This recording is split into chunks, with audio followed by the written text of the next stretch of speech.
తెలంగాణలో ఫిరాయింపుల మ్యాటర్ మాటలు మంటలు పుట్టిస్తుంది. కారు టీంను కాపాడుకునేందుకు ధర్మాసనం గడప తొక్కింది బీఆర్ఎస్. దీంతో కోర్టు నెల రోజుల గడువును పెట్టింది. అయితే ఇదే మ్యాటర్ను సీఎం రేవంత్ కి అస్త్రంగా మారబోతుందా?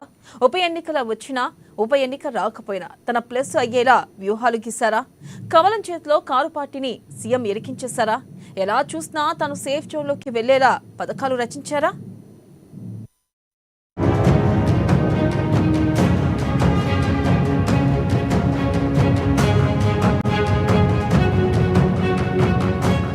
బీజేపీ ఉచ్చులోకి బీఆర్ఎస్ పక్కా ప్లాన్ తో సీఎం రేవంత్ ఫుల్ హ్యాపీ.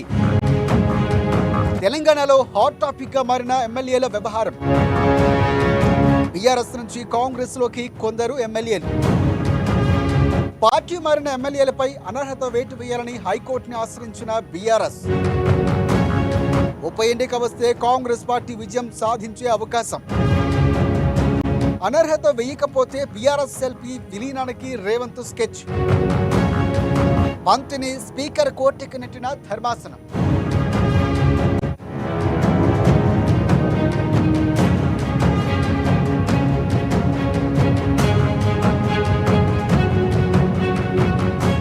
తెలంగాణలో ఇప్పుడు పార్టీ మారిన ఎమ్మెల్యేల వ్యవహారం హాట్ టాపిక్ గా మారింది. బీఆర్ఎస్ నుంచి కాంగ్రెస్ లోకి వెళ్లిన ఎమ్మెల్యేలపై అనర్హత వేటు వేయాలని బీఆర్ఎస్ ఎమ్మెల్యేలు హైకోర్టును ఆశ్రయించారు. పార్టీ మారిన దానం నాగేందర్, తెల్లం వెంకట్రావు, కడియం శ్రీహరిపై అనర్హత వేటు వేయాలని బీఆర్ఎస్ ఎమ్మెల్యేలు Padi Kaushik Reddy, KP Vivekananda Goud, BJP MLA Aleti Maheshwar రెడ్డిలు కోర్టులో గడప తొక్కారు. దీనిపై విచారణ జరిపిన హైకోర్టు పార్టీ మారిన ఎమ్మెల్యేల విషయంలో 4 వారాల్లో నిర్ణయం తీసుకోవాలంటూ స్పీకర్ కార్యాలయ కార్యదర్శికి ఆదేశాలు ఇచ్చింది. తాము చెప్పినట్లుగా 4 వారాల్లోగా నిర్ణయం తీసుకోకపోతే సుమోటోగా కేసు స్వీకరించి మళ్లీ విచారణ ప్రారంభిస్తామని హైకోర్టు స్ట్రాంగ్ గానే చెప్పింది.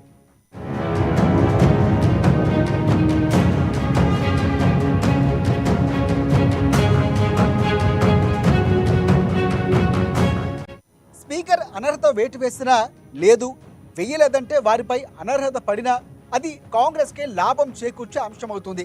దీనిపై రేవంత్ లెక్కలు రేవంత్కు ఉన్నాయి. అనర్హత పడితే ఖచ్చితంగా ఉప ఎన్నికలకు వెళ్తే అందులో ఖచ్చితంగా కాంగ్రెస్ పార్టీ 3 స్థానాల్లో విజయం సాధించే అవకాశం స్పష్టంగా కనిపిస్తోంది. ఒకవేళ వారి మీద అనర్హత వేసినా మిగిలిన వారి మీద కూడా వెయ్యాలనే డిమాండ్ ఉంటుంది. అప్పుడు ఖచ్చితంగా కాంగ్రెస్ పార్టీ 6 స్థానాల్లో గెలిచే అవకాశం ఉండవచ్చు. దానం నాగేందర్, అరికెప్పుడు గాంధీ, పోచారం శ్రీనివాసరెడ్డి, తెల్ల వెంకట్రావు, కడియం శ్రీహరి ఖచ్చితంగా గెలిచే సీట్లు. ఇప్పుడు బీఆర్ఎస్కు ఉన్న కొన్ని అవసరాలతో బీజేపీకి ఎదురు వెళ్లే అవకాశాలు కూడా చాలా తక్కువ. తేడా వస్తే ఏం జరుగుతుందో ఆ పార్టీ అధిష్టానానికి ఒక లెక్క ఉంది.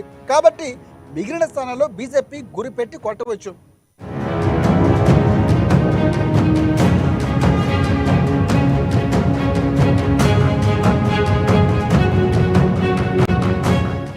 సీఎం రేవంత్ లక్ష్యం బీఆర్ఎస్ పార్టీ బలహీనపడటం. బీఆర్ఎస్ బలహీనపడితే వచ్చే ఎన్నికలకు కూడా తనకు ఇబ్బంది ఉండదు అనే భావనలో రేవంత్ సర్కారు ఉన్నారు. కాబట్టి 6 గెలిచిన రేవంత్ రెడ్డి బలం 70 అవుతుంది. ఇక ఎవరైనా పార్టీ మారేవారు ఉంటే వారిని రాజీనామా చేయించి తీసుకురావచ్చు. అదంతా పక్కన పెడితే అనర్హత వేటు వేయకపోతే బీఆర్ఎస్ పార్టీ శాసనసభాపక్షం మొత్తాన్ని కూడా ఒక దెబ్బలో విలీనం చేయడానికి రేవంత్ స్కెచ్ రెడీ చేసి పెట్టుకున్నారు. కాబట్టి నెల రోజుల్లో మొత్తం ఒక క్లారిటీ వస్తుంది. అనర్హత పిటిషన్ల విచారణ విషయాన్ని రేవంత్ కూడా సీరియస్ గానే తీసుకున్నట్లు ఏం కనబడట్లేదు.